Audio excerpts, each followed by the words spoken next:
Hola, hola, esto es Dara, una perla de sabiduría, y estamos en la sección de audiolibros y quiero compartir con ustedes el capítulo número 1 del libro Más que un carpintero del escritor Josh McDowell, y este primer capítulo titula ¿Qué hace a Jesús tan diferente? Recientemente conversaba con un grupo en la ciudad de Los Ángeles y les hice una pregunta. En su opinión, ¿quién es Cristo? Ellos respondieron: fue un gran líder religioso. Estuve de acuerdo, Jesucristo fue un gran líder religioso. Sin embargo, creo que fue mucho más que eso. Los hombres y las mujeres, a través de los siglos, han tenido opiniones divididas con respecto al significado de esta pregunta. ¿Quién es Jesús? ¿Por qué hay tanto conflicto sobre este personaje? ¿Por qué su nombre, más que el de cualquier otro líder religioso, causa tanta irritación? Porque usted puede hablar de Dios y nadie se disgusta, pero tan pronto nombran o mencionan a Jesús, la gente suele evitar la conversación o si no, se ponen a la defensiva. Una vez, estando en Londres, le mencioné a un taxista algo acerca de Jesús e inmediatamente él me respondió: no me gusta discutir sobre religión y mucho menos acerca de Jesús. ¿En qué sentido Jesús es diferente a otro líder religioso? ¿Por qué la gente no se ofende cuando escucha los nombres de Buda, Mahoma o Confucio? La razón es que ninguno de estos declaró ser Dios, pero Jesús sí lo afirmó. Ese es el motivo por lo cual él es tan diferente a los demás líderes religiosos. No transcurrió mucho tiempo para que las personas que conocieron a Jesús se dieran cuenta que él estaba haciendo observaciones sorprendentes con respecto a sí mismo. Estaba claro, sin duda alguna, que sus declaraciones le identificaban con alguien que era muchísimo más que un simple maestro o profeta. Era obvia la afirmación de Jesús de ser divino. Se representaba como la única vía para la comunión con Dios, la única fuente para el perdón de los pecados y el único camino para la salvación. Para muchos, esto era exclusivista y demasiado restringido. Esa es la razón por la que no quieren creer. No obstante, el meollo del asunto no está en lo que nosotros pensemos o creamos, sino en la afirmación de lo que Jesús declaró ser. ¿Qué nos dice el Nuevo Testamento referente a Jesucristo?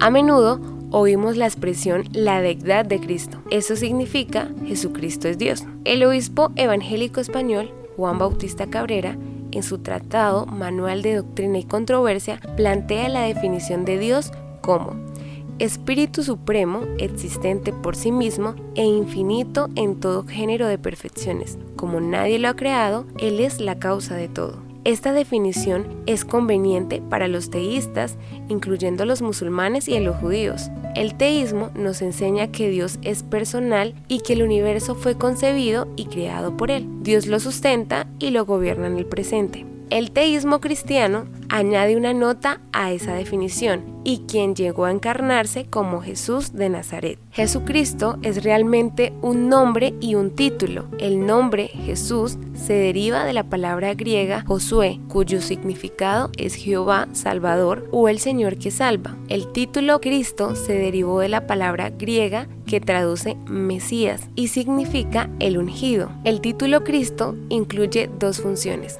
la del rey y la de sacerdote. Su título afirma que Jesús es el rey y sumo sacerdote comprendido en las profecías del Antiguo Testamento. Esta afirmación constituye uno de los aspectos decisivos para la comprensión correcta de Jesús y de la fe cristiana. El Nuevo Testamento presenta categóricamente a Cristo como Dios. Los nombres que se le dan en el Nuevo Testamento son de tal naturaleza que solamente pueden ser atribuidos apropiadamente a Dios. Por ejemplo, a Jesús se le llama Dios en la siguiente declaración: aguardando la esperanza bienaventurada y la manifestación gloriosa de nuestro gran Dios y Salvador Jesucristo. Las Sagradas Escrituras le atribuyen características que solo son ciertas en cuanto a Dios. Jesús es presentado como un ser existente por sí mismo, omnisciente, omnipotente y como uno que posee vida eterna. Jesús recibió la honra y la adoración que solo se le rinde a Dios. En un enfrentamiento que tuvo Satanás con Jesús, le dijo: Vete, Satanás, porque escrito está: al Señor tu Dios adorarás y solo a Él servirás. Sin embargo, Jesús recibió adoración como Dios.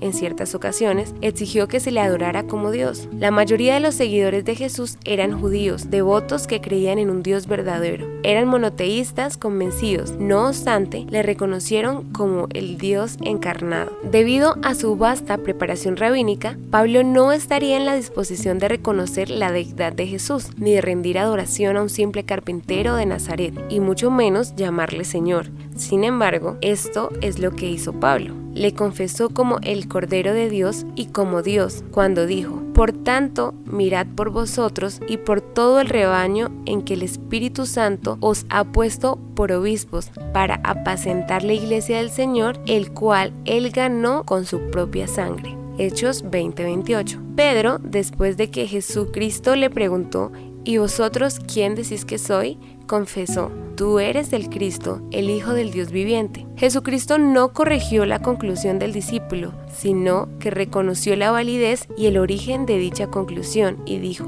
bienaventurado eres, Simón, hijo de Jonás, porque no te lo reveló ni carne ni sangre, sino mi Padre que está en los cielos. Marta, una seguidora de Jesús, le dijo: yo he creído que tú eres Cristo, el Hijo de Dios que has venido al mundo. Además está Natanael, quien pensaba que de Nazaret no podía salir algo bueno. Él reconoció que Jesús era el Hijo de Dios, el Rey de Israel. Cuando Esteban estaba siendo apedreado, él involucraba y decía: Señor Jesús, recibe mi espíritu. El escritor del libro de los Hebreos llama a Cristo Dios cuando escribe: mas el Hijo dice: tu trono, oh Dios, por el siglo del siglo. Juan el Bautista anunció la venida de Cristo diciendo: y descendió el Espíritu Santo sobre él en forma corporal como paloma, y vino una voz del cielo que decía: tú eres mi Hijo amado, en ti tengo complacencia. También tenemos la confesión de Tomás, mejor conocido como el incrédulo. Quizá fue el estudiante graduado. Él le dijo: si no viere en sus manos la señal de los clavos, y metiere mi dedo en el lugar de los clavos, y metiere mi mano en su costado, no creeré. Yo me identifico con Tomás. Lo que dijo fue algo así como: no todos los días se levanta alguien de entre los muertos o afirma ser Dios encarnado. Necesito evidencias. 8 días más tarde, después de que Tomás había compartido sus dudas con respecto a Jesús con los demás discípulos, llegó Jesús estando las puertas cerradas y se puso en medio y les dijo: pasa a vosotros. Luego dijo a Tomás: pon aquí tu dedo, mira mis manos, y acerca tu mano y métela en mi costado, y no seas incrédulo sino creyente. Tomás le contestó: Señor mío y Dios mío. Jesús le dijo: porque me has visto, Tomás, creíste. Bienaventurados son los que no vieron y creyeron. Jesús aceptó el reconocimiento que Tomás le hizo a su divinidad. Le reprendió por su incredulidad, pero no por su adoración. En este punto, un crítico pudiera interponer la objeción de que todas estas referencias se toman de lo que otros dijeron acerca de Cristo y no de lo que él dijo con respecto a sí mismo. La acusación que se hace en el aula universitaria es que las personas que se relacionaron con Cristo lo entendieron mal, así como nosotros seguimos entendiéndolo mal todavía.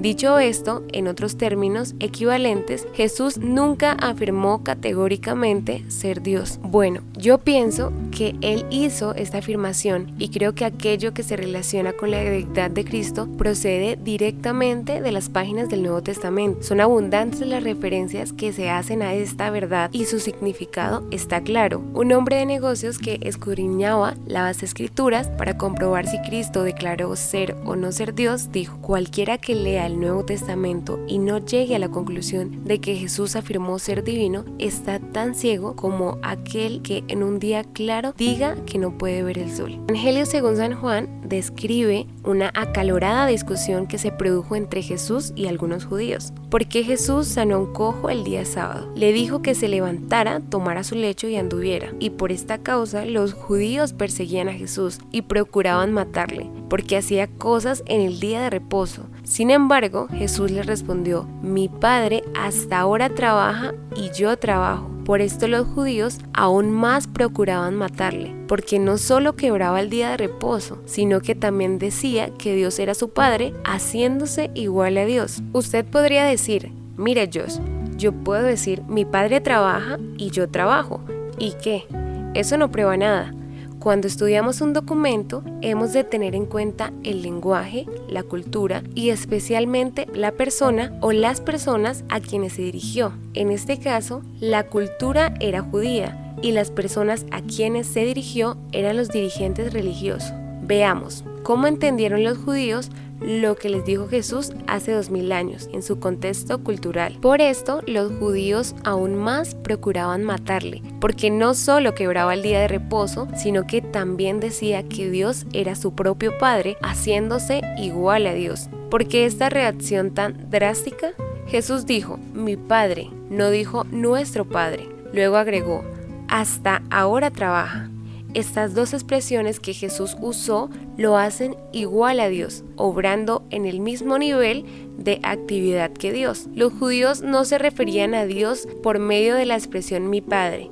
Cuando lo hacían, le agregaban la modificación que está en los cielos. Sin embargo, Jesús no se expresó de esa manera. Él habló de modo que los judíos no podían interpretarle equivocadamente cuando él llamó mi Padre. Jesús también implicó que mientras Dios trabaja, él, el Hijo, también estaba trabajando. Como consecuencia de estas declaraciones, el odio de los judíos aumentó. Hasta ese momento, ellos trabajaban principalmente de perseguirlo, pero fue entonces cuando comenzaron a desear matar. Jesús no solo afirmó ser igual a su Padre, sino que también sostuvo que era uno con el Padre. Durante la fiesta de dedicación a Jerusalén, algunos dirigentes judíos se le acercaron para preguntarle si en verdad él era el Cristo. Jesús concluyó con su respuesta en las siguientes palabras: yo y el Padre somos uno. San Juan 10:30. Entonces los judíos volvieron a tomar piedras para apedrearle. Jesús les respondió: muchas buenas obras os he mostrado de mi Padre. ¿Por cuál de ellas me apedreáis? Le respondieron los judíos diciendo: por buena obra no te apedreamos, sino por la blasfemia, porque tú, siendo hombre, te haces Dios. Podríamos preguntarnos por qué se produjo una reacción tan violenta cuando Jesús dijo que era uno con el Padre. Una implicación, por demás interesante, surge de esta declaración cuando se estudia en el texto griego. El erudito en griego bíblico A.T. Robertson escribe que la palabra uno en griego es de género neutro, no masculino, y no indica que son uno en persona o en propósito, sino uno en esencia o en naturaleza. Luego agrega, esta categoría de declaración es el clímax de las declaraciones de Cristo con respecto a la relación del Padre y el Hijo. Dicha afirmación despertó en los fariseos una ira incontrolable. Es obvio que en la mente de quienes oyeron la declaración de Jesús no había duda alguna que él estaba afirmando que era Dios. Así, por ejemplo, Leon Monris, director de Ridley College, dice: los judíos solo podían considerar las palabras de Jesús como blasfemia y procedieron a tomar el juicio en sus propias manos. Estaba escrito en la ley que la blasfemia contra Dios debía ser castigada mediante lapidación, Levítico 24:16. Sin embargo, estos hombres estaban impidiendo que el correspondiente proceso de la ley tomara curso.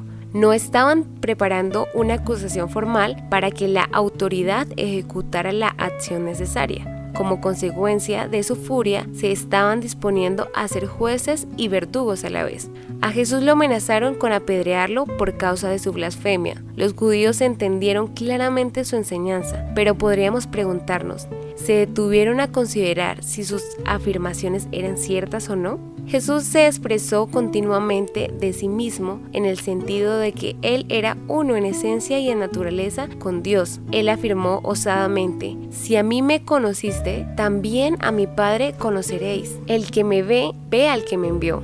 El que me aborrece a mí, también aborrece a mi Padre, para que todos honren al Hijo como honran al Padre.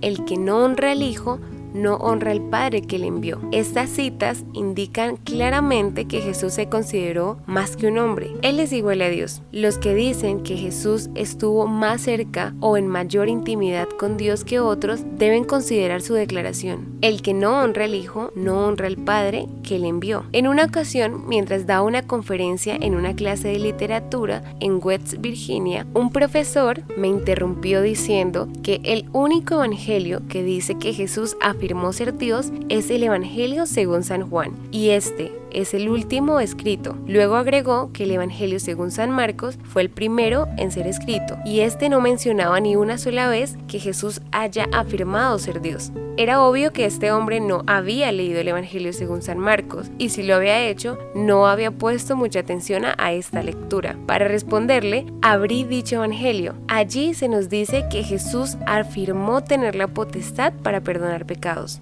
Al ver Jesús la fe de ellos, dijo al paralítico: Hijo, tus pecados te son perdonados. Según la ley judía, esto era algo que solo Dios podía hacer. ¿Se limita esta prerrogativa únicamente a Dios? Los escribas preguntaron: ¿por qué habla este así? Blasfemias dice. ¿Quién puede perdonar pecados si no solo Dios? De inmediato Jesús preguntó qué sería más fácil: decirle al paralítico: tus pecados te son perdonados, o decirle: levántate, toma tu lecho y anda. Hugh Camps comenta que estas preguntas de los siguientes términos: aquí Jesús comienza perdonando los pecados y además de demostrar su poder divino, manifiesta que ha venido a salvarnos del pecado. Solo Dios puede perdonar los pecados. Jesús no quiere decir que perdonar los pecados sea más fácil que hacer caminar a un paralítico, sino solamente dijere: tus pecados te son perdonados. Sus oyentes no podían comprobar si sus palabras se habían cumplido, pero si además dice al paralítico: levántate, toma tu lecho y anda, todos podían comprobar efectivamente que él tenía el poder para realizar lo que dijo, es decir, perdonar los pecados. Esta fue la causa por la cual los dirigentes religiosos lo acusaron de blasfemia. Lewis Schaffer escribe: nadie en la tierra tiene autoridad ni derecho de perdonar pecados. Nadie podría perdonarlos, excepto aquel contra quien todos hemos pecado. Cuando Cristo perdonó pecados, Él los perdonó verdaderamente. No estaba ejerciendo una prerrogativa humana, puesto que nadie que no sea Dios puede perdonar pecados. Queda demostrado categóricamente que Él es Cristo, porque Dios perdona pecados. Este concepto de perdón me molestó durante mucho tiempo porque no lo comprendía. Un día, en una clase de filosofía, al responder una pregunta acerca de la deidad de Cristo, cité los versículos que acabo de mencionar del Evangelio según San Marcos. Uno de los graduados asistentes desafió mi conclusión de que el hecho de que Cristo perdonó pecados no necesariamente era una demostración de su deidad, dijo él. Podía perdonar a alguien y eso no me demostraría que estaba afirmando ser Dios. Mientras pensaba en lo que el asistente me estaba diciendo, me llegó de repente la razón por la cual los dirigentes religiosos reaccionaron contra Cristo. Sí,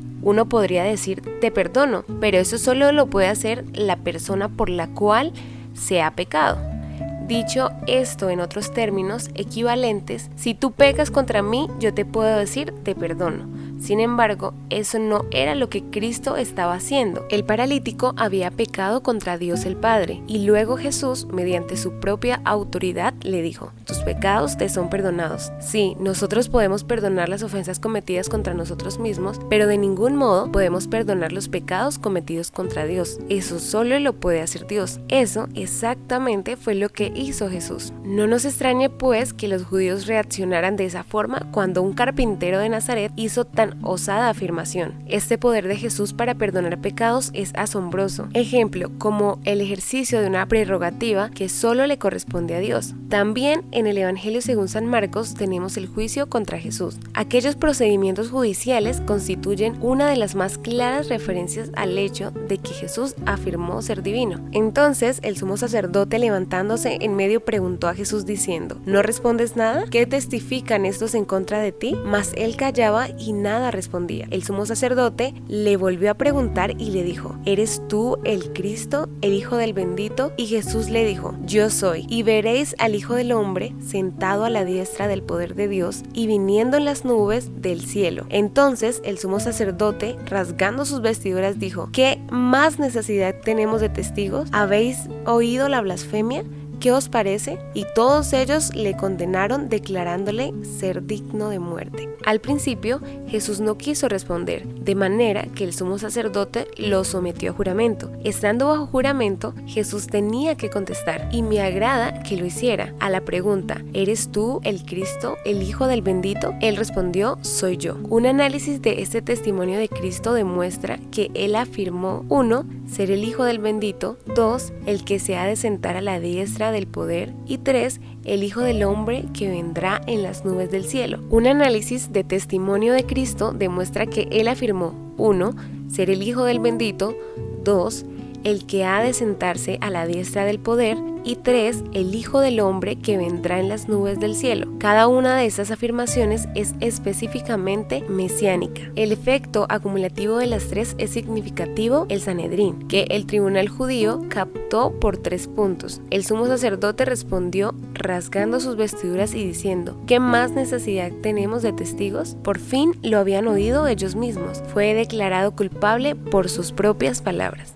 Roberts Anderson señala: ninguna evidencia corroborativa es más convincente que los testigos hostiles y el hecho de que el Señor haya aservado ser Dios y se establece incuestionables mediante la acción de sus enemigos. Tenemos que recordar que los judíos no eran una tribu de ignorantes salvajes, sino un pueblo sumamente culto e inmensamente religioso, y el Sanedrín basado en este cargo sin siquiera una voz que distinguiera el decreto de su muerte. El Sanedrín era el Consejo Nacional que estaba compuesto por sus más destacados dirigentes religiosos, entre los cuales estaban incluidos hombres de la talla intelectual de Gamaliel y su gran discípulo Saulo de Tarso. Está claro entonces que este es el testimonio que Jesús quiso dar acerca de sí mismo. También vemos que los judíos comprendieron que él, mediante su respuesta, estaba confirmando que era Dios. Entonces quedan 2 alternativas que enfrentar: o sus afirmaciones fueron una blasfemia o él era Dios. Sus jueces comprendieron claramente el asunto, tan claro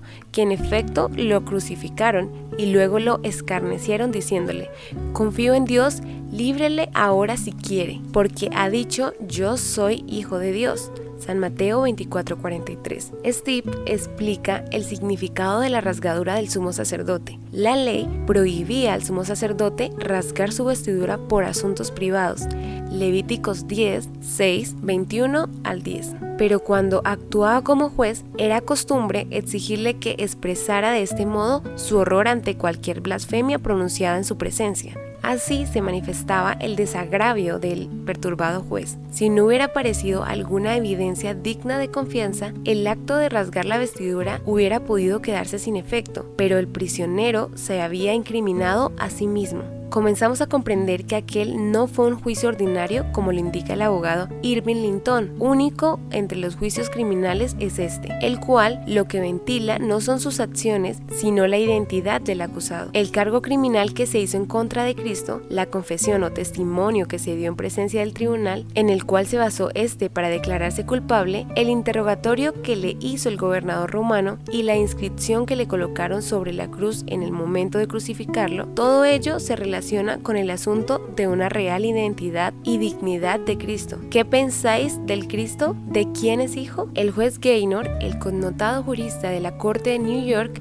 en su discurso sobre el tema del juicio contra Jesús, asume la posición de que la blasfemia fue el único cargo que se presentó contra él. En su discurso sobre el tema del juicio contra Jesús, asume la posición de que la blasfemia fue el único cargo que se presentó contra él en el Sanedrín. Así dice: está claro que, según cada una de las narrativas del Evangelio, el alegado crimen por el cual Jesús fue juzgado y declarado culpable fue una blasfemia.